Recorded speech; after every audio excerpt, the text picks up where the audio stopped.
You can do it. All right, this is the workshop for the Harbor and Waterfront Committee with the Aquaculture Working Group to discuss the recommendation for water classifications plan to the Select Board.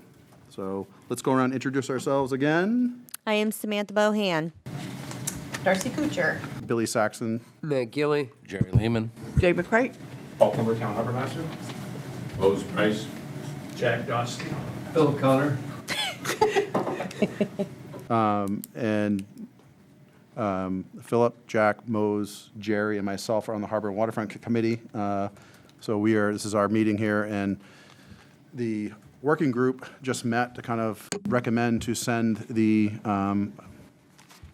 water classifications plan that was approved at the town vote yesterday, to send it to our committee.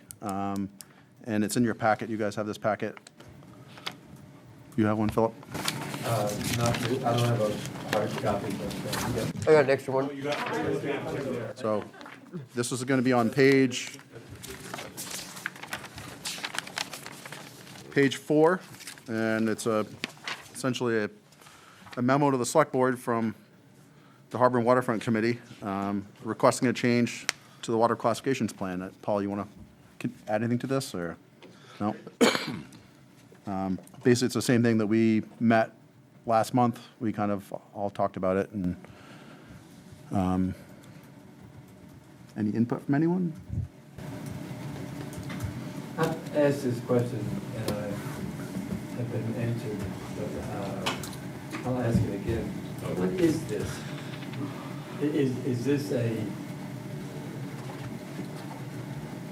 it's a plan, but it's not an ordinance, or it's not something you have to comply with, it's a guideline? You want to take that, Paul? So it's a non-regulatory map, so it is meant as a tool, a guiding tool. Whereas before, staff and the committee were treating it as more of, as law, because that's the way we understood it. And if you remember, there was an aquaculture application that came in that we denied based on previous mapping. That eventually got appealed. So now the town attorney has looked at it as a non-regulatory map or tool. And it's spatial planning is what it is. Think of it that way. It's the easiest way to kind of describe it. We're planning for the future of freshwater waters. And that's not good. And then what do you expect the uses to be, the individual uses to be? Hey, we're having fun.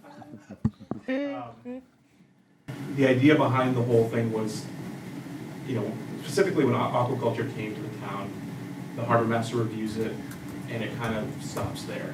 We would bring it to the harbor committee. We started bringing it to the harbor committee, as you know. It starts there too, so good. Well, before that it didn't.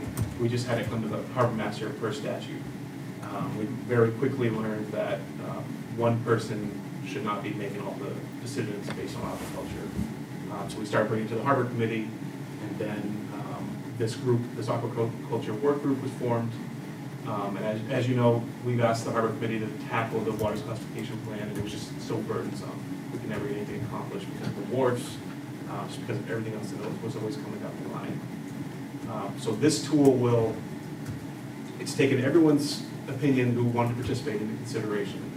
And any decision that's made now will go through committee review, staff review, and also ultimately be guided through this document. So it's a multi-layer spatial planning tool.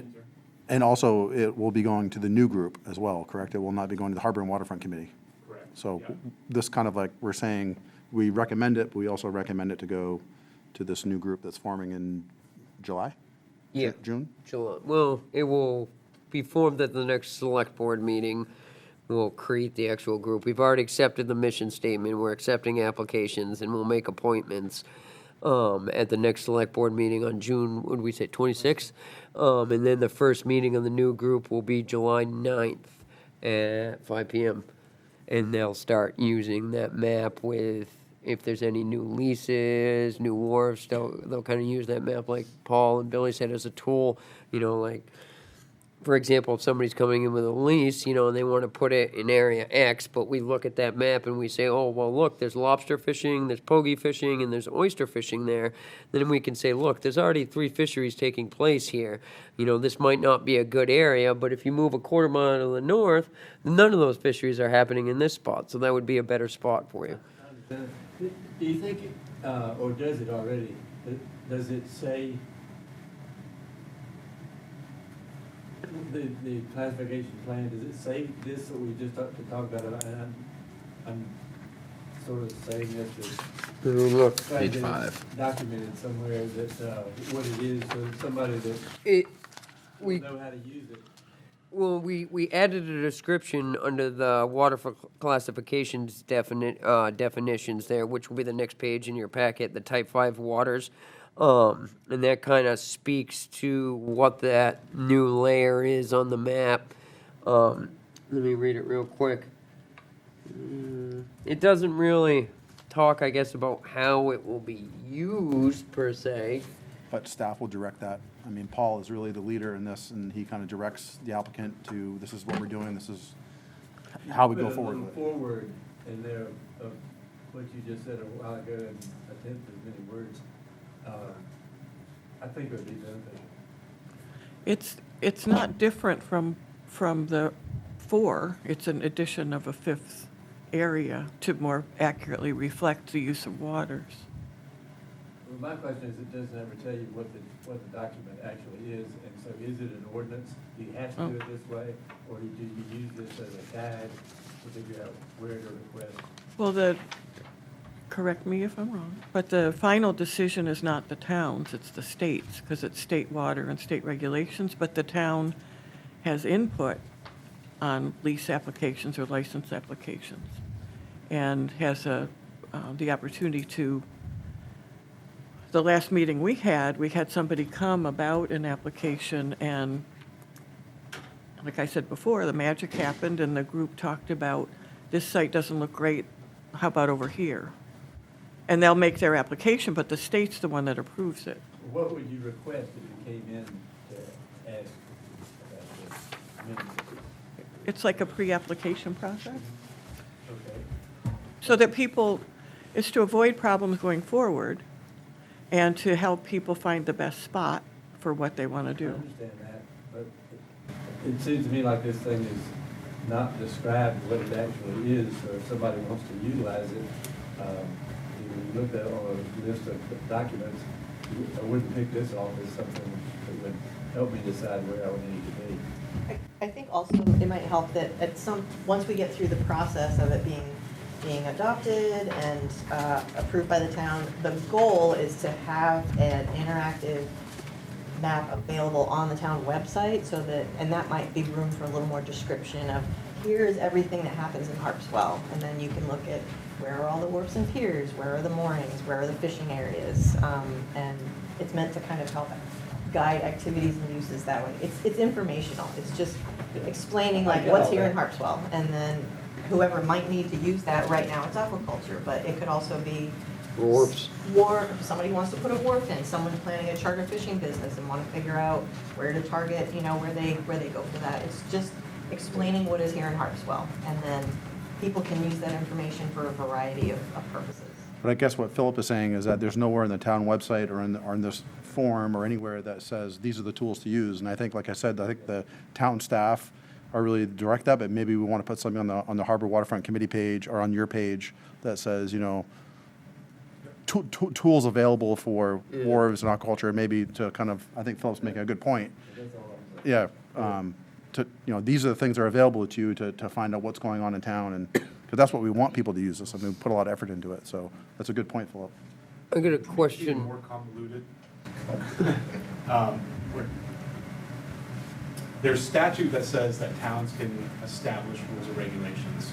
So what we've done in the past, so go back before this vote, it was you put the classifications in ordinance, the types of waters, I should say.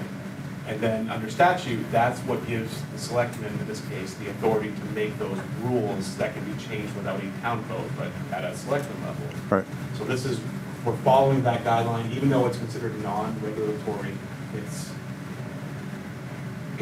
this is where Amanda Ellis, and I don't want to put words in her mouth, Amanda Ellis of the Department of Marine Resources, she was the aquaculture director, is the aquaculture director, said that she believes that any work that a town does to this level will hold possibly a lot of weight when it comes down to the decision. So that's why we've tried to stick to statute, put it in ordinance, and then do this rules and regulations, even though we don't actually enforce anything with it. But this is a guideline. It's a guideline, yeah. So if it's a guideline, that Yep. would be no problem.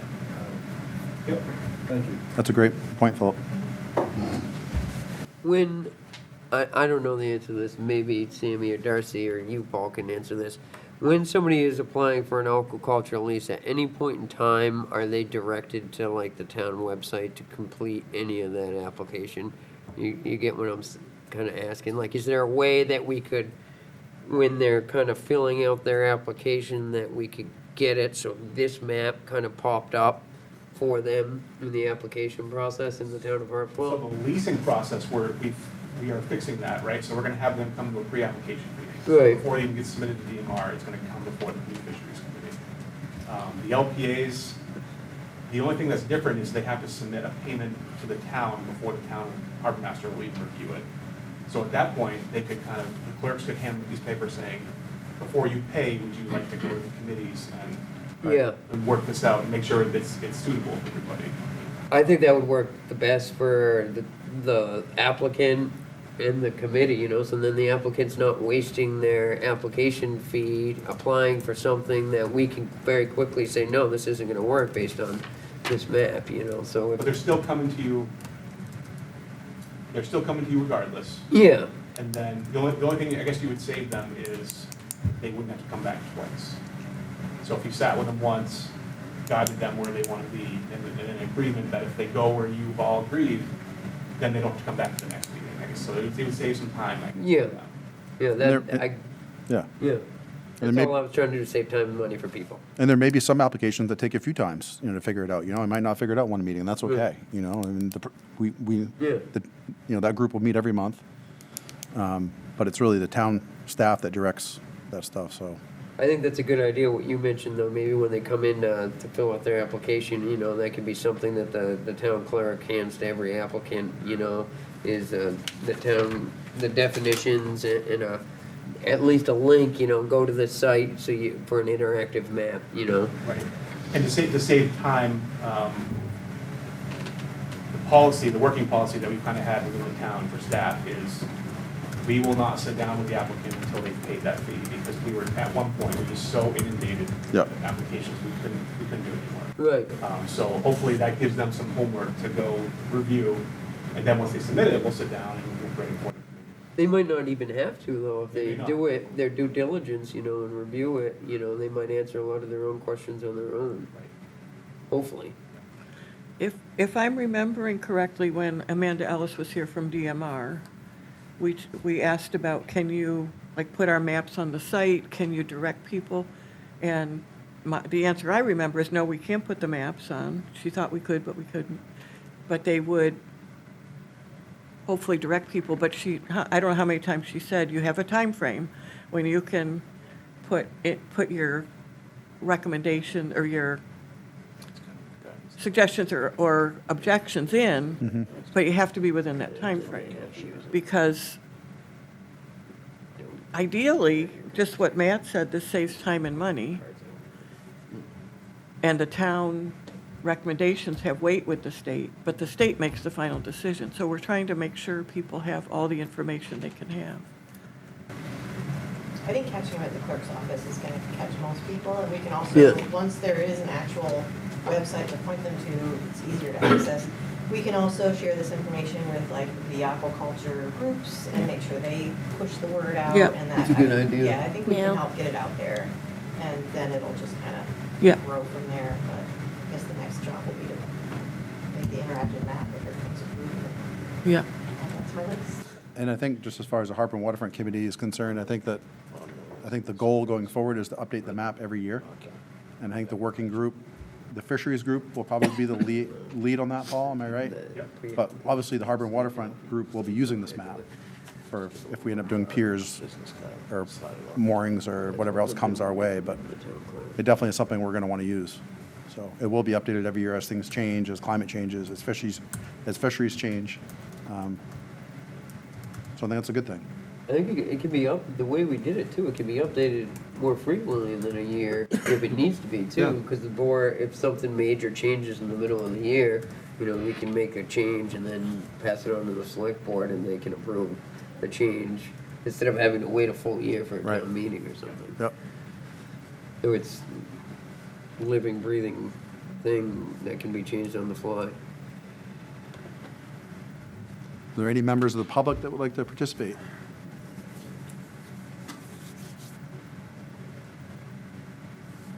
Any more questions from the Harbor and Waterfront Committee or the working group? No? Should we take a vote, Paul? We are, the, Our work group took a vote. yeah, So now the Harbor and Waterfront Committee needs to take a vote, Did you, what's your regular schedule? so we don't do it now. you're gonna wait 10 minutes. You said we could just roll right into it. Well, should we close the workshop then? If you're done, yeah. Is there any other input from anyone that'd like to speak or say anything on this? I'll take a motion to close the workshop. I'll make a motion to close the workshop. Second? Do I have to read something? No. Any more Second. discussion? Word quick. Take a vote. All right. We're good on that. Yep.